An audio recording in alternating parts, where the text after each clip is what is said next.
Konflik dan perang Palestina melawan Israel disebut tidak akan berhenti dan akan terus berlanjut hingga akhir zaman. Lalu, benarkah jika Yahudi kalah dari Muslim merupakan pertanda kiamat tiba?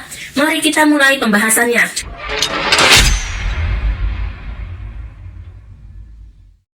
Tapi sebelum itu, jangan lupa untuk like video ini untuk mendukung channel kami supaya lebih berkembang.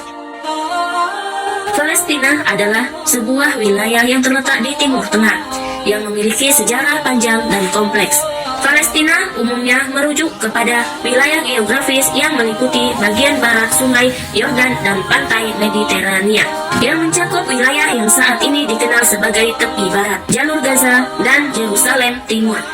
Sejarah Palestina sangat kaya dan bermula ribuan tahun yang lalu dengan jejak budaya, agama, dan sejarah yang mendalam.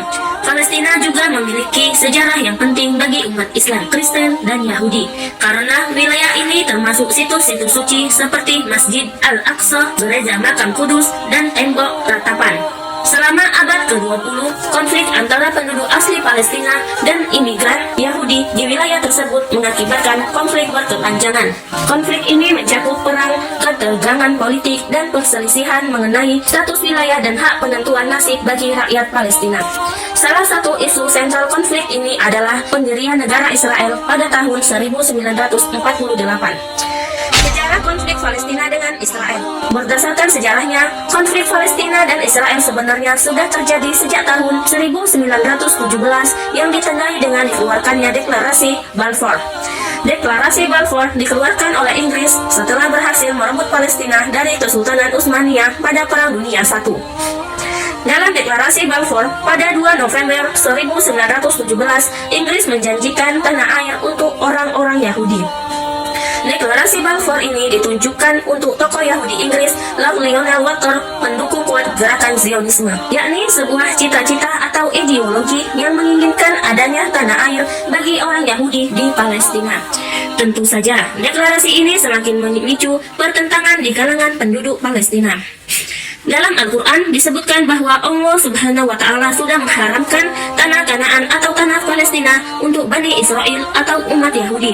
Allah berfirman dalam Al-Quran yang artinya, jika demikian, maka negeri itu terlarang buat mereka selama 40 tahun. Selama itu, mereka akan mengembara kebingungan di bumi. Maka janganlah engkau, Musa, bersedih hati memikirkan nasib orang-orang yang fasik itu. Quran Surah Al-Ma'idah ayat 26.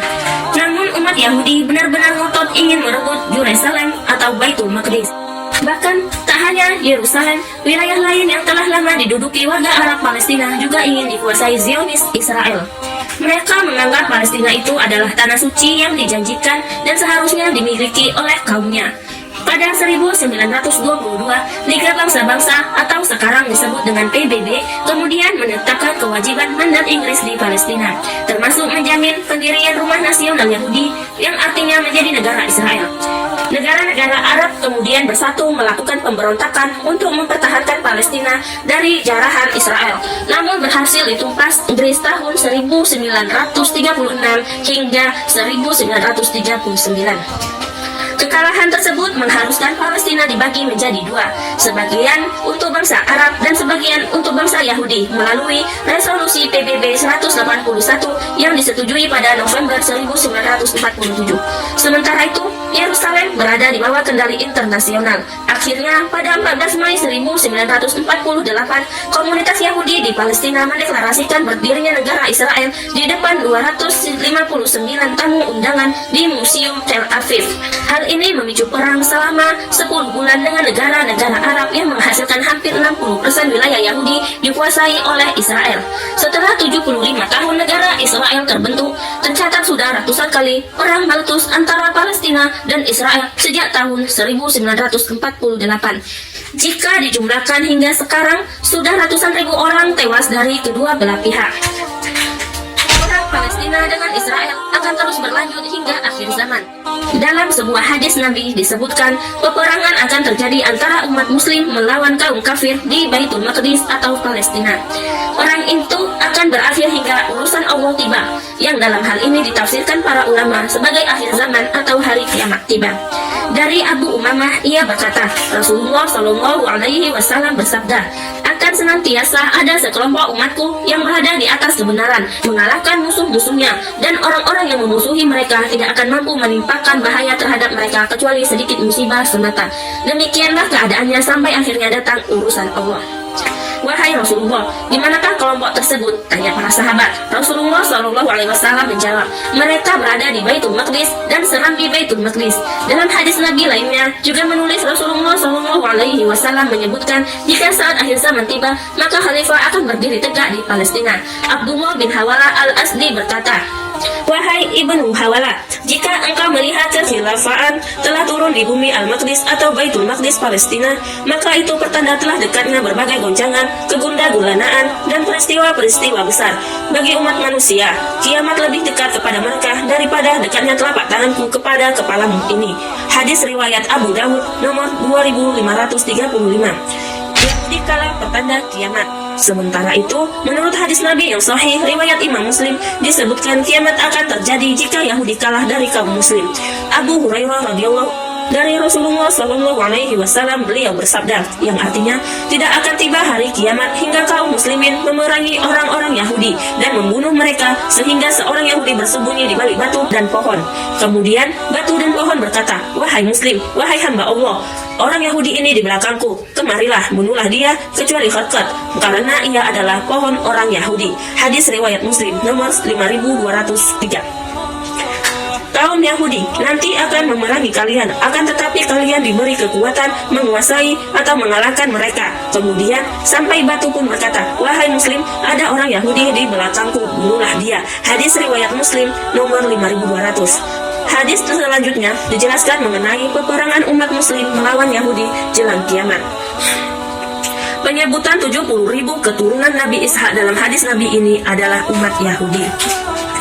Saat itu, umat Yahudi akan dibantu oleh Dajjal, sementara umat Muslim akan dibantu oleh Nabi Isa alaihissalam.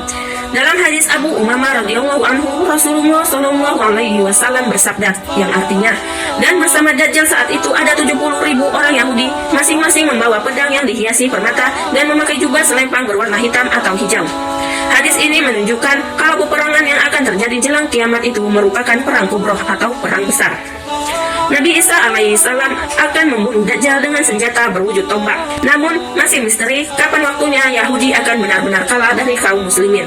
Mengenai kapan datangnya hari kiamat pun tidak ada seorang pun yang dapat mengetahuinya, termasuk para malaikat, nabi, atau rasul, termasuk Nabi Muhammad Sallallahu Alaihi Wasallam.